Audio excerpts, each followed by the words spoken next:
Hello to everyone, welcome to our channel. Friends, आप सभी को पता है कि हमारा सीसैट का सीरीज रन हो रहा है और ये हमारा परसेंटेज का टॉपिक है।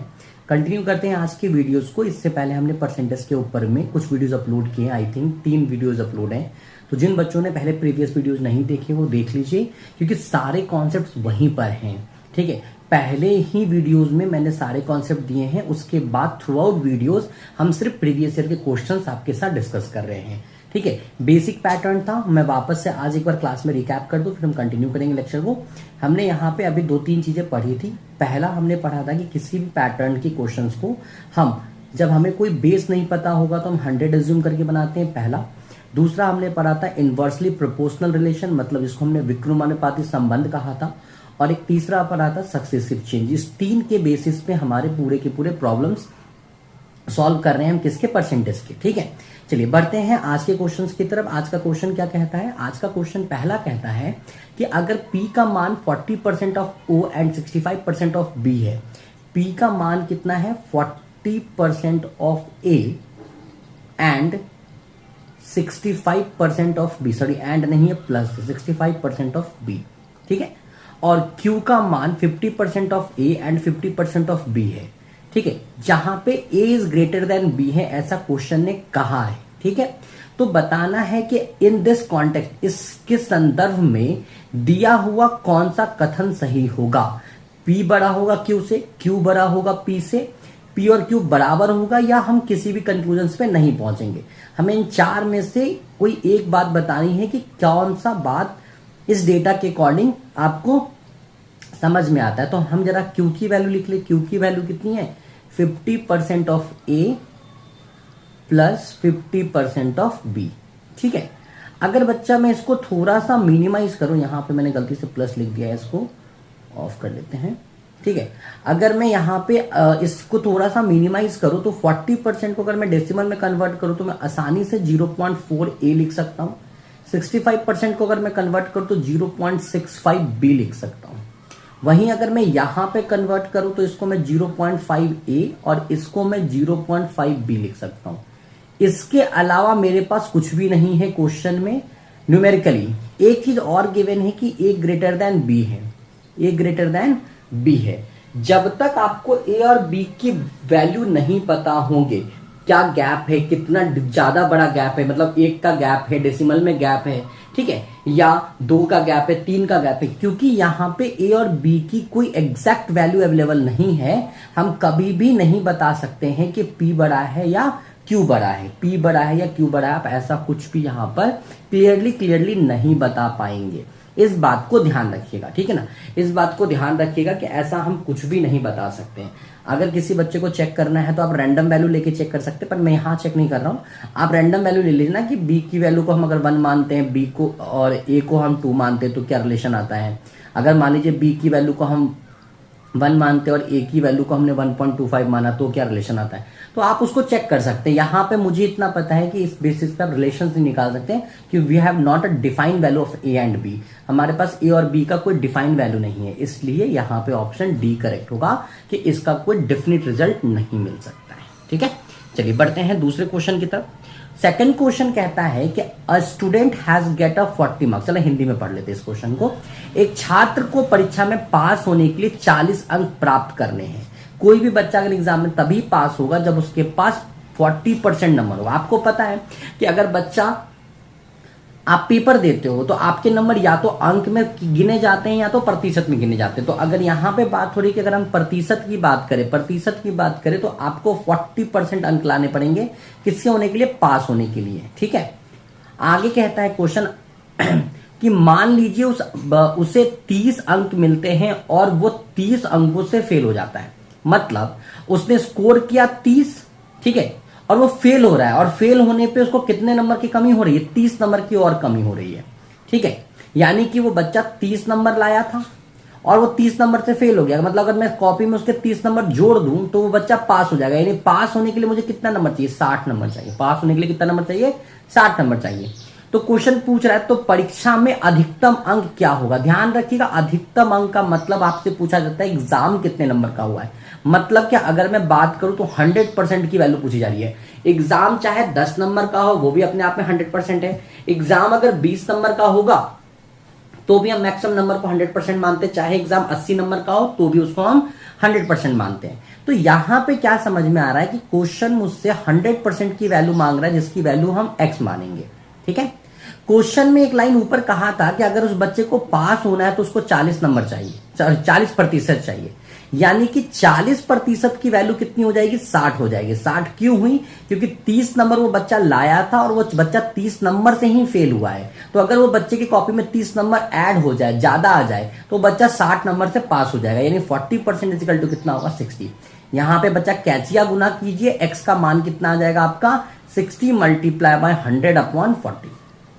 इसको कैलकुलेट कर लीजिए, आपका वैल्यू कितना आ जाएगा, 150 आ जाएगा। ये आपका 2 हो जाएगा, ये आपका 3 हो जाएगा, ये आपका 50 हो जाएगा। ठीक है, इसका करेक्ट ऑप्शन क्या होगा, ऑप्शन नंबर सी। ठीक है, क्वेश्चंस में कुछ नहीं है, बहुत सिंपल सिंपल क्वेश्चन है, कहीं भी ज्यादा पैनिक होने की आवश्यकता नहीं है, ध्यान रखिएगा। चलिए बढ़ते हैं अगले क्वेश्चन की तरफ। बड़ा प्यारा ही क्वेश्चन है। क्वेश्चन कहता है कि जब एक धावक 12 किलोमीटर का निशान पार कर रही थी, जब एक धाविका होगा, एक्चुअली अगर लड़की की बात हो रही तो धाविका कर लीजिए इसको, देखिए हिंदी में मिसप्रिंट हो गया होगा। जब एक धाविका 12 किलोमीटर का निशान पार कर रही थी तो उसे बताया गया कि उसने दौड़ के लिए 80% ही पूरा किया है। यानी बच्चा 12 किलोमीटर किसके बराबर है, 12 किलोमीटर बराबर है 80% के बराबर। किसके बराबर, 80% के बराबर। क्योंकि क्वेश्चन में क्या आ रहा है कि जब वो लड़की 12 किलोमीटर रन कर जाती है, जिस पॉइंट पे रन करती है, तो सामने वाला इंस्ट्रक्टर बोलता है कि भाई तुमने 80% ये भी दौड़ लगाई है। ठीक है, तो क्वेश्चन ये कहा जाता है कि बताइए how many kilometres was the runner suppose to run in this event. मतलब कि उस पूरे इवेंट में, स्पर्धा में, इस पूरे स्पर्धा में धावक को कितना किलोमीटर दौड़ना था। तो भैया दौड़ना तो उसको 100% होगा। कितना दौड़ना होगा, 100%।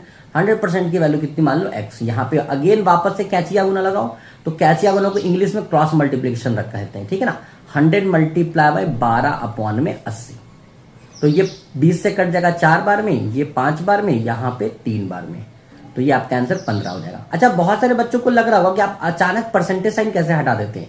तो परसेंटेज साइन इसलिए हट जाता है क्योंकि भाई यहां पे परसेंटेज ऑटोमेटिक एक दूसरे को कैंसिल कर देगा, इसलिए मैं लिखकर टाइम नहीं बर्बाद करता हूं, और कृपया करके आप भी ना करें।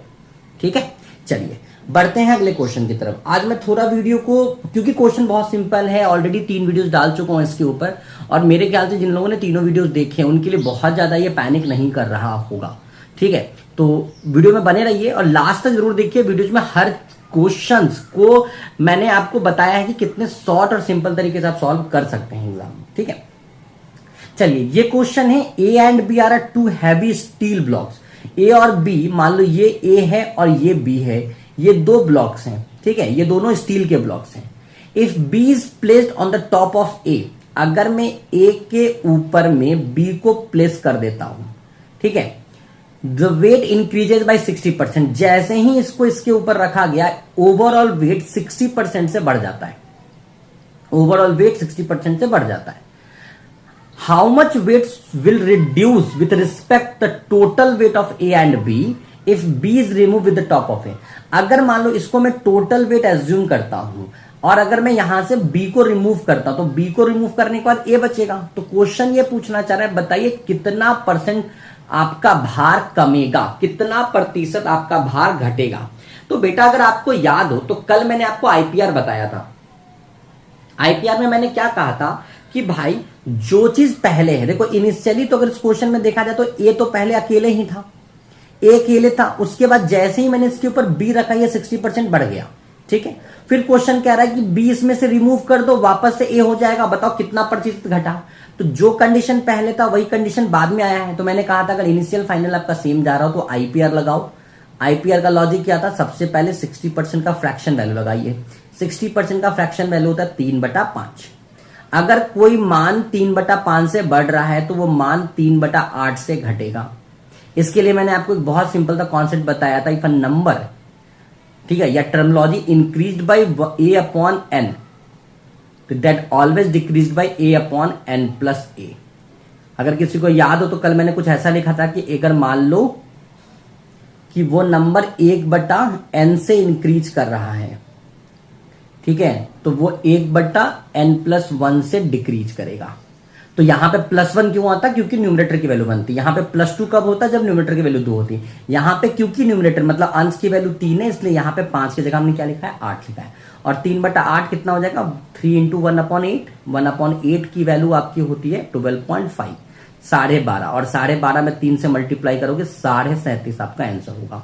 यानी कि जो वेट लॉस होगा वो कितना होगा? 37.5 होगा। ठीक है, चलिए बढ़ते हैं अगले क्वेश्चन की तरफ। ये क्वेश्चन आपका है और ये क्वेश्चन के ऊपर एक क्वेश्चन ऑलरेडी मैंने इससे पहले आपको कराया है, नहीं कराया नहीं, करेंगे सॉरी। और ये क्वेश्चन सिमिलर टाइप के आए थे, कराया नहीं है, करेंगे। ठीक है, देखो एक क्वेश्चन है आपका, in an examination A score 20 marks more than B. B के तुलना में ए का जो नंबर है वो 20 नंबर ज्यादा। ध्यान रखना यहां पे परसेंटेज में बात हुआ, नंबर में बात हुआ है। बी को जितना भी नंबर मिला होगा उससे ए का नंबर 20 ज्यादा है। ठीक है, and if B score 5% less than marks of A, और परसेंटेज में ए की तुलना में बी कितना है? 5% कम स्कोर करता है। ठीक है, तो बताओ एक्चुअली में बी ने स्कोर कितना किया? तो पहले जरा मुझे बताओ, क्योंकि बी का वैल्यू ए पे डिपेंड कर रहा है, तो मैं ए को 100 मानूंगा अगर, तो बी कितना स्कोर कर रहा होगा? 95 कर रहा होगा। इतना तो सबको ही एग्री करते हो, इतनी बात तो सबको ही एग्री करोगे कि सर अगर मैं ए को 100 मान लूं, क्योंकि इससे 5% कम कर रहा है, तो बी का मान कितना होगा? 95% होगा। ठीक है, तो मुझे पता करना है कि बी कितना स्कोर किया, मुझे ये पता करना है कि 95% की वैल्यू कितनी होगी, दैट इज एक्स। ठीक, अब एक और चीज ध्यान रखो, क्वेश्चन में एक लाइन कहा था कि बी से ए का मान 20 ज्यादा है और बी जो है वो ए से 5% कम है। तो भाई मेरे घुमा के बात करा, अगर मैं तुमसे ये कहता हूं कि मैं तुमसे 20 रुपया ज्यादा हूं, या मेरे को तुमसे 20 नंबर ज्यादा है, मेरे पास आपसे 20 नंबर ज्यादा है, सेंस वाली बात है कि मेरे नंबर से आपके पास 20 नंबर कम होंगे। तो मतलब ये दोनों आपस में क्या है? बराबर हैं। ये दोनों आपस में क्या है? बराबर है। ये न्यूमेरिकली ये दोनों आपस में क्या है? बराबर है। तो मैं सिंपल लिखूंगा 5% की वैल्यू कितनी है? 20 है। भैया कैंचिया गुना कर लीजिए, इसका मान 380 आएगा। इतना तो आप कर ही सकते, क्रॉस मल्टीप्लिकेशन कीजिए, कैंचिया गुना कीजिए, जिसको जो वर्ड समझ में आ रहा है वो कीजिए, ये क्वेश्चन आपका हो जाएगा। तो इस वीडियो में अभी तक हमने 5 क्वेश्चन डिस्कस किए आपके साथ। पहला क्वेश्चन आपका ये था जिसमें हमने ए और बी के रिलेशन में कहा कि इनके बीच में कोई मान नहीं निकल, संबंध नहीं निकल सकता है, क्योंकि ए और बी के कोई सटीक मान नहीं है। दूसरा मैंने आपसे ये कहा कि इस क्वेश्चन में आपको ये ध्यान रखना है कि बच्चा 40% स्कोर लाएगा तो बच्चा पास होगा। 30 नंबर वो लाया था और 30 नंबर से वो फेल हो गया, तो 40% इज इक्वल टू हम 60 कर देंगे। पूरा मान निकालना है, मैक्सिमम मान, तो 100% की वैल्यू 60 हो जाएगी। ये क्वेश्चन सिमिलर था प्रीवियस वाले क्वेश्चन से। ये आईपीआर बेस्ड क्वेश्चन, ये तो ऑलरेडी बहुत अच्छे से कराया था मैंने लास्ट टाइम भी और इसके पिछले वाले वीडियो में भी। और ये क्वेश्चन आपका अभी जस्ट कराया कि मान लीजिए कोई बच्चा है वो 20 नंबर ज्यादा लाता है किसी दूसरे बच्चे से, मतलब ए जो है वो 20 नंबर ज्यादा लाता है बी से। ठीक है, और एक साइड मैंने उसको नंबर में लिखा, एक साइड मैंने परसेंटेज में लिखा, उसको कंपनसेट करा दिया और उसके बाद 95% की वैल्यू निकाल ली। वीडियो को एक बार जरूर देखिए, डाउट होता है तो दोबारा देखिए। और बस इतना ही कहूंगा अंतिम लास्ट वीडियो के पार्ट में कि चैनल को जरूर शेयर कीजिए अपने फ्रेंड्स के साथ, जो भी आपके व्हाट्सएप ग्रुप, टेलीग्राम ग्रुप है, ताकि ज्यादा से ज्यादा एस्पिरेंट्स तक वीडियो पहुंच सके। तो इस वीडियो में इतना ही। Thank you so much.